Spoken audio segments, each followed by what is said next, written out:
actually. It's loading, it's thinking. Facebook is doing its I don't wanna thing.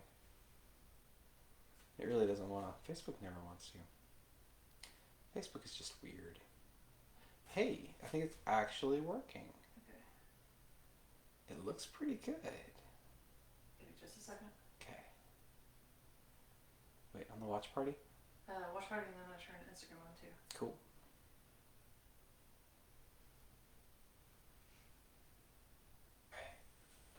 Just a second. Sorry, forgot to turn the sound off. That's my fault actually this time. No, I always have to do that after I start doing that. Oh. Okay. I think we're good. We're good? Yeah. You think we're good? Yeah. Okay. Cool. All right. Welcome to Crazy Cabin Fever Cocktails Day 30.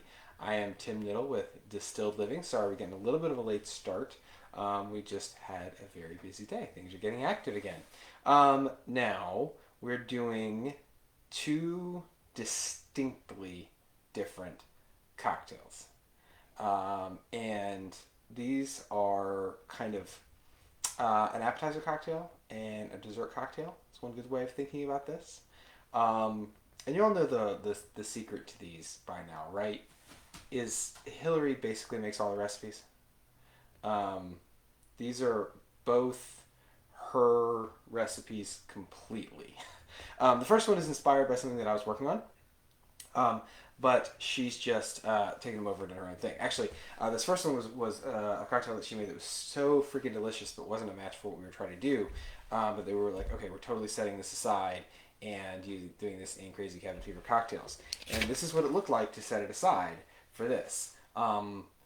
There's like ellipses in this because she knew what she was writing and I didn't.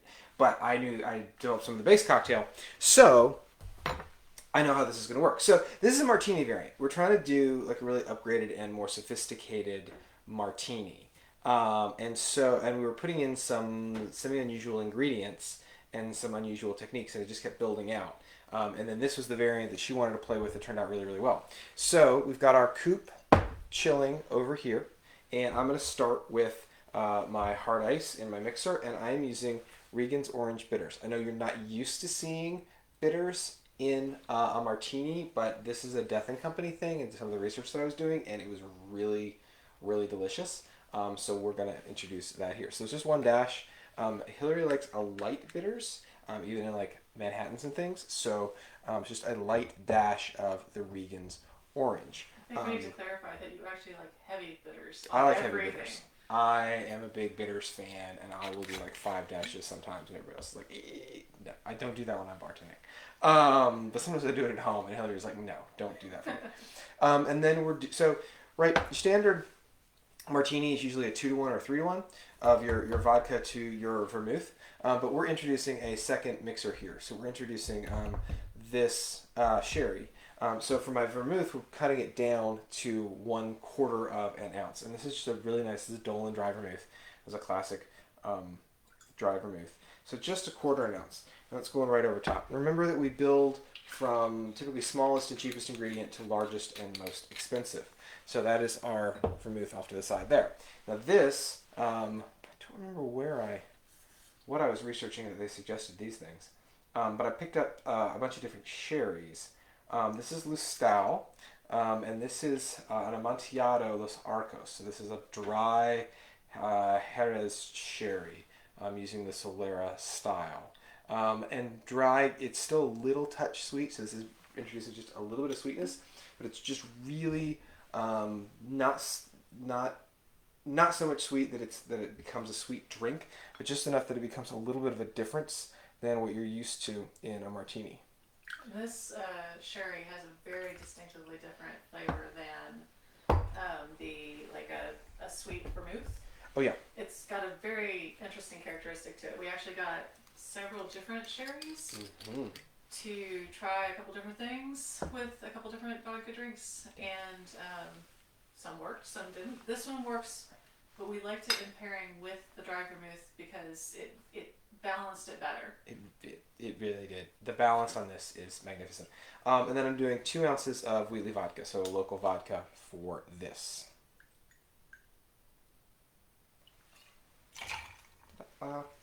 And now, the interesting thing. So, we're playing with both olives and lemons together, but trying to just give them an accent into the drink and not an overwhelming component of the drink. So the way we're going to accomplish that is, I'm going to pull out 3 olives. And these are just kind of a nice kind of standard pimento stuffed olive. And I'm going to take, I don't want lemon juice in this, I only want the zest. It's a little bit dry, but it's still going to work. As long as I don't break it. I'm going to do a second one. That's just going to be a little bit hard for me to work with. So I'm going to do a second one here. It's going to be a little bit thicker. I don't want any pith, but this is dry enough that it's a little bit difficult to work with. Okay, so now I'm going to take a skewer and, let's see, these are slightly smaller than the last ones to work with. Olive, lemon peel. I'm actually having to pierce it as I go, so it's taking me just a little bit of effort. Because I don't want to rip it, because I really want to get this to come out, to come off the skewer the same way it goes on the skewer. All right, and there is the other half of the lemon. It's also kind of pretty like this. So now I've got my olive and lemon skewer, and this is what I'm going to stir with. And remember that vermouth does not play well with others. And when we're producing sherries and bitters, this really takes a long, gentle stir to make it work. But what this does is it introduces the flavors and just a touch of the oiliness of the olives without overwhelming. It gives you just a really perfect amount of additional flavor into the drink. All right, so that's good there. So now I'm ready to discard the ice out of my chilled cube and cocktail.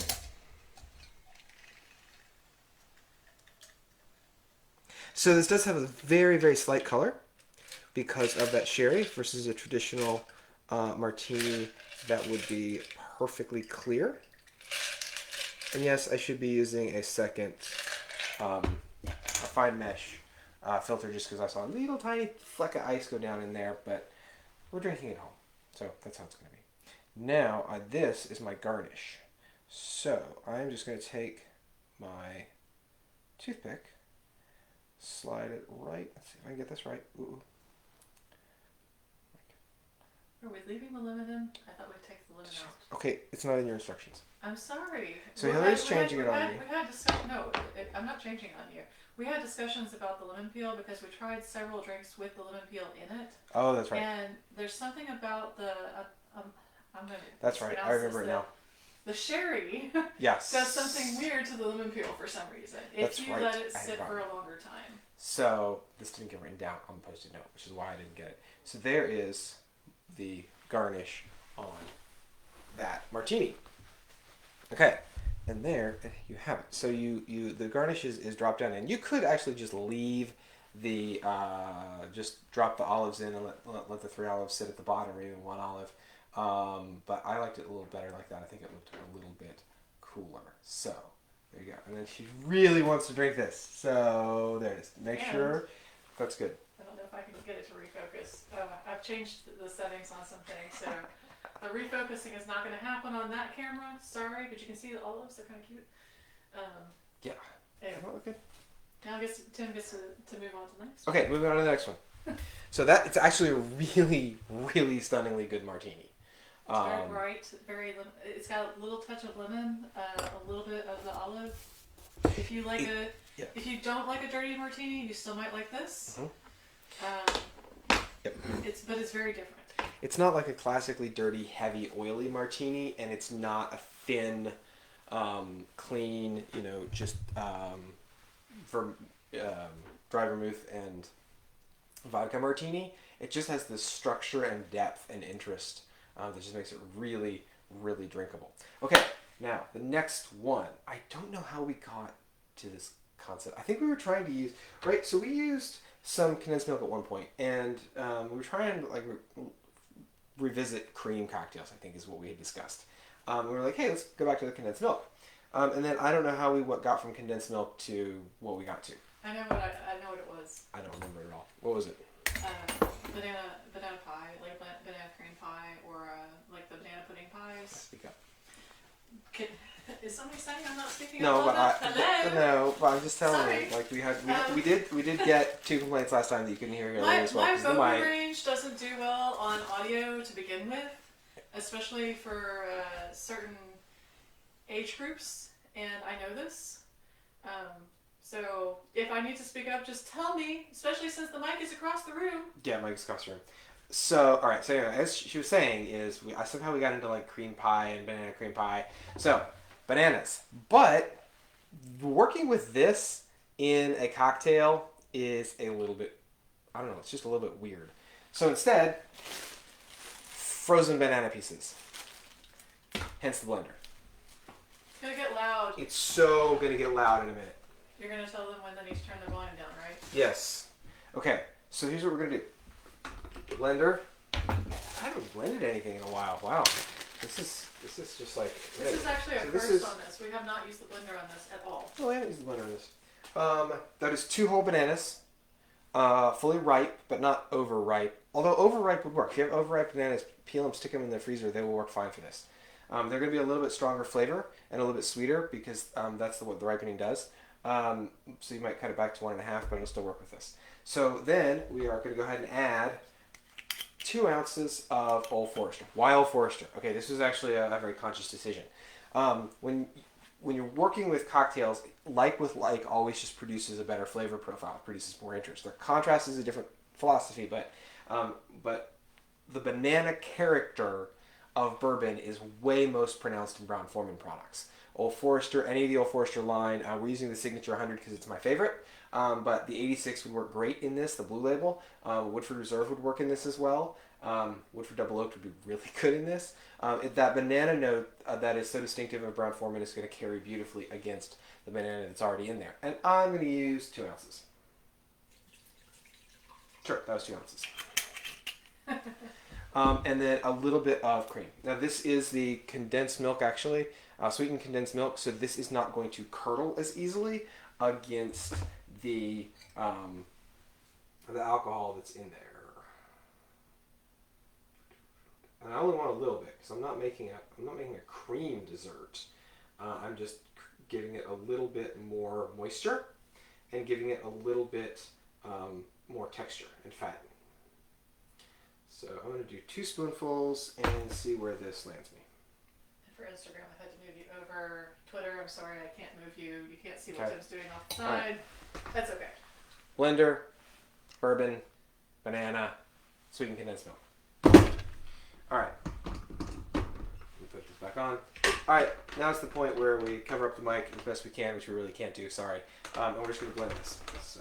Volume down, everyone. Yeah. And this season has a frozen drink setting. Look at that. Okay, Did I plug it in? hang on, I gotta hit the. It's been a while since I've done this. Did you fit it? Nope, there it is. There it is. On.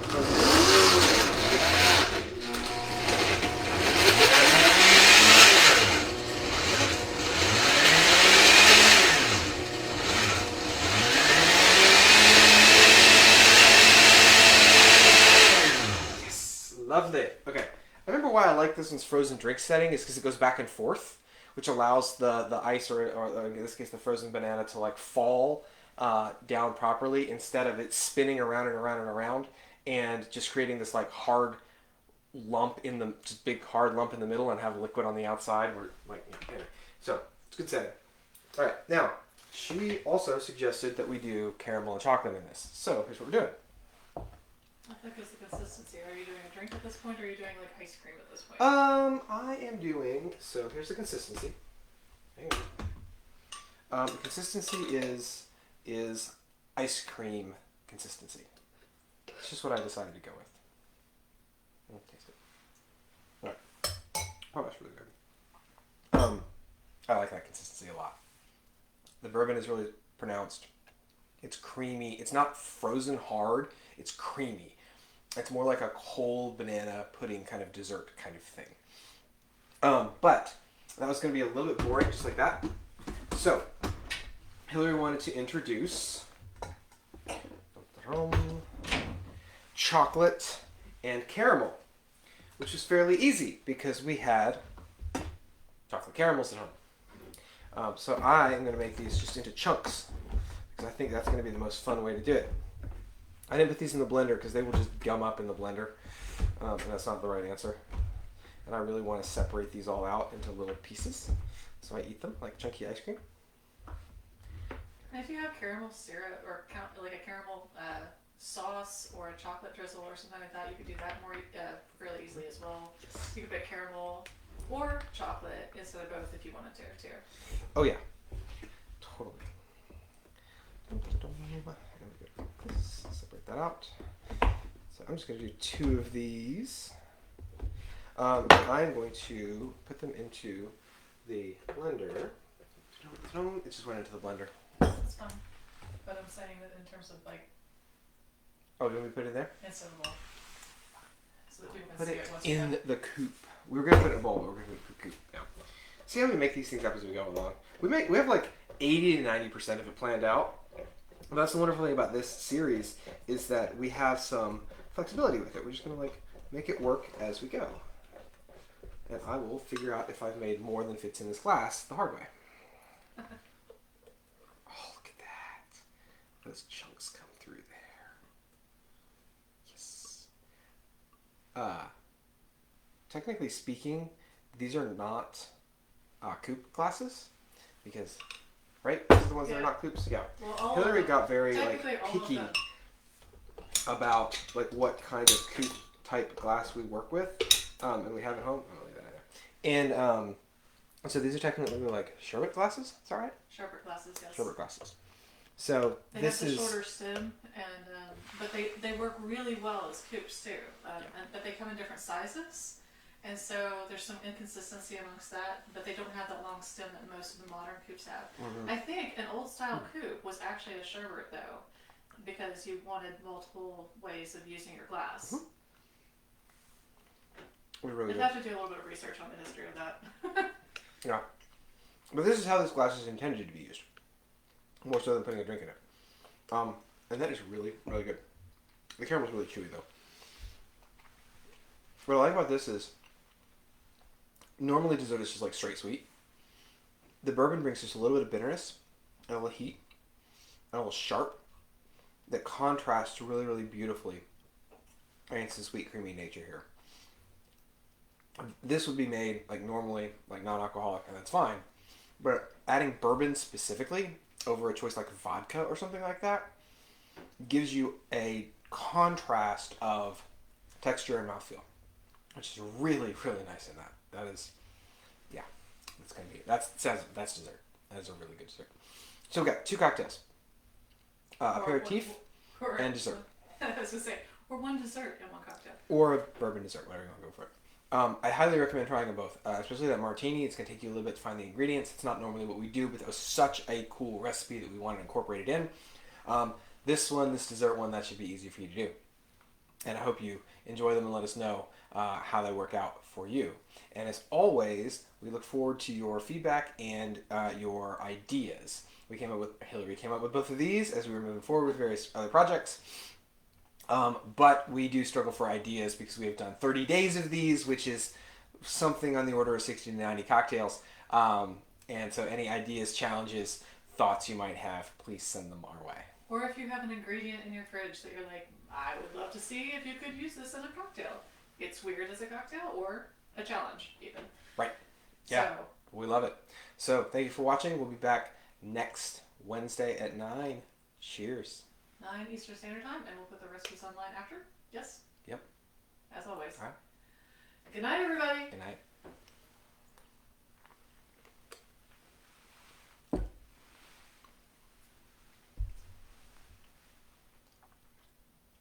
That's really good. It needs that much bourbon. I wish I could eat bananas. Hmm? I can't eat the bananas.